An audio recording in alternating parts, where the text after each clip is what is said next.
Thank you, thank you. Yeah, it's kind of amazing to have a body of work all together, ready to go.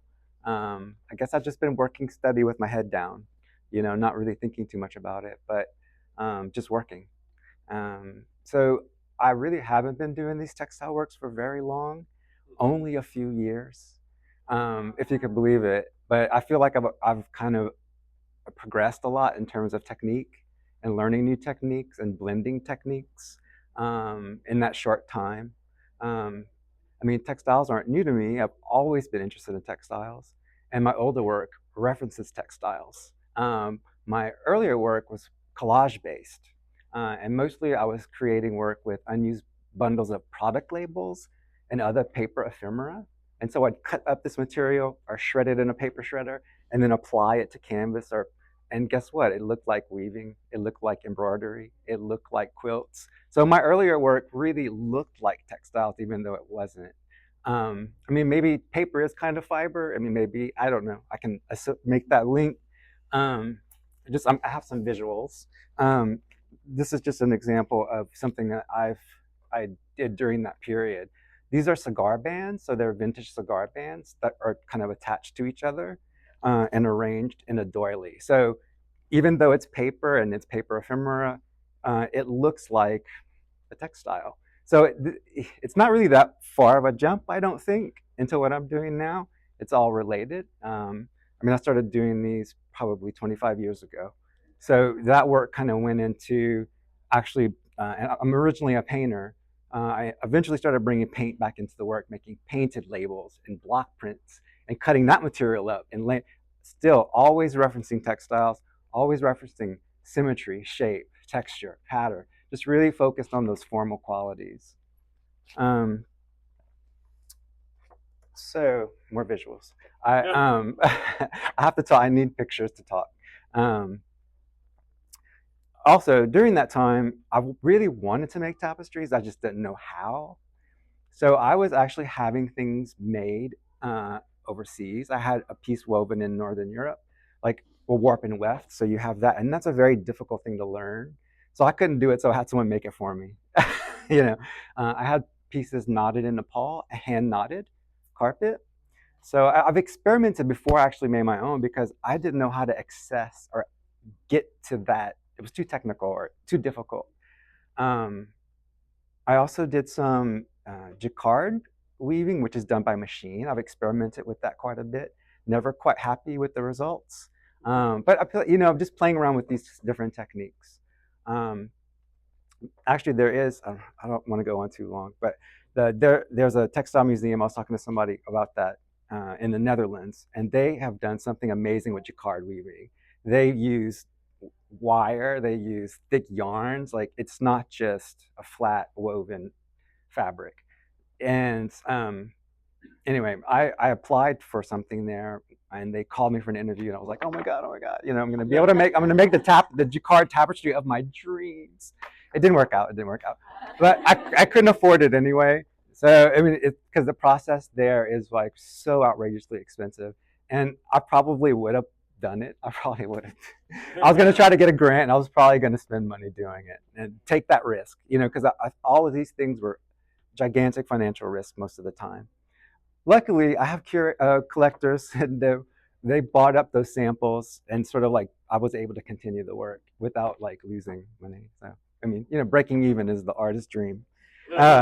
So this is a cover of a Halley magazine, which is a rug magazine, and I collect these and use them for reference and research. I scan them in the computer. I cut, I zoom in on it. I'm like, what's in there? So it's sort of like I'm just digging around for imagery to use and borrow. Um, and this one, actually, that's the wolf piece over there, is inspired by this knotted rug. There's a little guy right here buried in the weaving. And so I actually have done a series of big portraits of like a goat, a fox in collage, not tapestry. And I've been wanting to do a wolf. I had made drawings before I even saw this, and my drawing looked fairly similar, but there were some qualities about this little guy. You see those points? So I borrowed that form And it really made, I think it made a much better piece than my original drawing. Um, anyway, so makes sense. Uh, so being able to make my own work, I started finding some accessible tools. This is a punch needle, and this is how I started. This is an Amy Oxford punch needle, which is also another very interesting story. The woman who redesigned this and made it more ergonomic and made it simple so you can slide the yarn through the little slot. Her story is very fascinating. Um, but this is where I started, and I was making small, sort of little pieces about this big, just learning how to use the tool. Very accessible. I've taught third graders to use this. So I do this with my students, which is a lot of fun, and they really enjoy it. When I first started, I was like, "You're gonna make these big rugs," and no, they don't have the patience for that, but they can make a little one. So I've learned to pare it down and like give them the experience of what it's like, and they really enjoy it. Anyway, so another tool after this, I discovered the tufting gun. You guys know this thing? It's kind of one of these with a plug, and you hold it, and it kind of does the same thing. So that's the first series I did. I used a lot of the tufting gun, and I was hesitant to use it because it's actually very trendy. And I was like, I don't know, but I'm ambitious. I wanted to make big tapestries, and this little tool, I was like, I don't know. So the tufting gun allowed me to make a giant piece. So I made a big frame. I invested in all this equipment. I was like, I'm gonna make one. The first one I made was a big cat, orange cat head with a Navajo rug design in its face. I was like, wow, that's really cool. And I was really conscious of the material I was using. I found this coarse cotton yarn, a recycled yarn, and when I was punching it through the thing, I realized it looked like a hand knotted rug. It looked like a weaving because of the thing I was choosing to do. It wasn't fluffy and cute and pretty, which people who use the gun, they're making pretty, Disney princess rugs and stuff like that. So anyway, I wanted to transform or push that process. And also what I did with that process, and that I have another series of these that I did 3 years ago. Uh, I couldn't stop doing it. Like I was like, wait, I'm gonna do it. I don't care. I'm gonna see what I can do. I'm gonna see what I can do. I'm gonna make a body of work, and I'm gonna stop. You know. So what I did with that body of work is I started sewing buttons on it, embedding. Like this one has military patches. I was putting the patches inside of the animals to make patterns. So like I did a leopard with like spots and it was all the spots were all military patches to comprise that guy. Um, so I pushed it. I think I pushed it. I was adding rope, adding fringe. I was doing everything I could do to make it a tapestry, and I think I did pretty good. But I still had to come up with some more things to do. So more ways to push it or incorporate a different technique. So last May, I did that piece, the snake piece, and I found this antique shuttle tool, which I use fabric strips. So I have to cut all my little fabric strips, and it looks more like a hooked rug.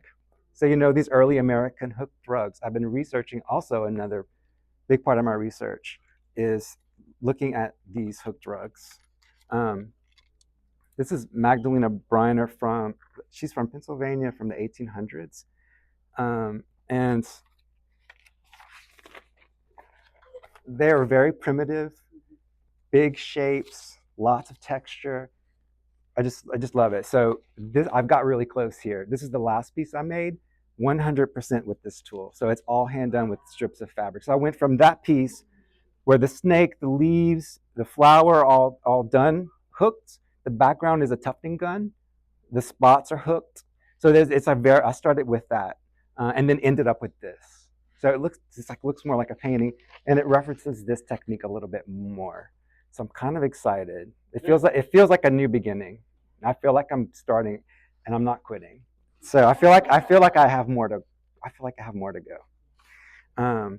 She's really interesting to research. And a lot of traditional hook ruggers today, they call themselves hookers. They take her pieces and recreate them. So they use her designs, and there's a bunch of women. One day I'm going to go to a camp, and they redo her designs. They're really wonderful and charming, and just love that connection. Um, so some inspiration is the rugs. I also am really inspired by indigenous folk art, outsider art, all of these references, um, like the Inuits in Canada on this frozen island, and they're completely untouched by the outside world, and they create amazing, wonderful things. So I'm really interested in that idea of being isolated and a culture being isolated, and the unique things that they make that's only theirs. So I'm really interested in that. I think about Acadiana, where I'm from, and there's something that the Acadians have is the brown cotton blankets. That's specifically Acadian. No one else does it anywhere. So there was a show at the Hilliard recently of those Acadian brown cotton blankets, and I love seeing stuff like that in the museum. It raises it up to the level. That's what I'm doing. I want it up in the museum. I want it on that level. It's art.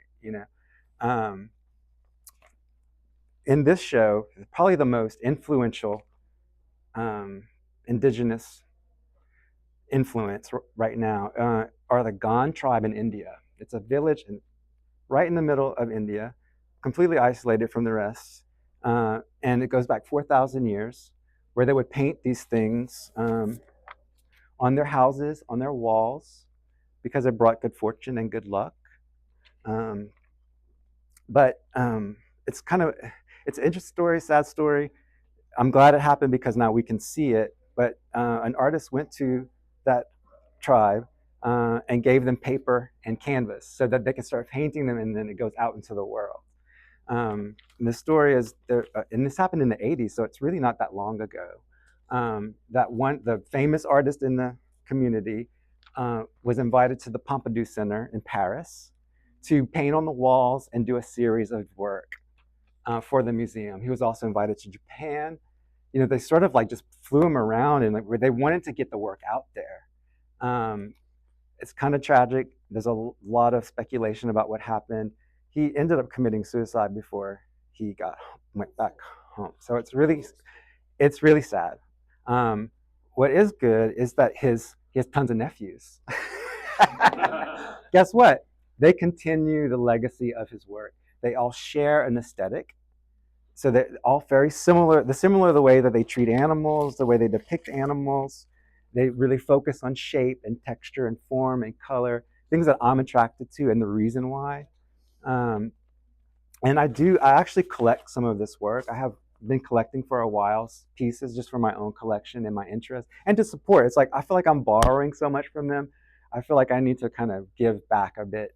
And it's kind of interesting because you might think all the work looks the same. There's one artist, his name's Dilip Shyam, and he is a nephew of the original artist. His work, when I'm researching and I'm digging and I'm looking, his work always, there's something special about it.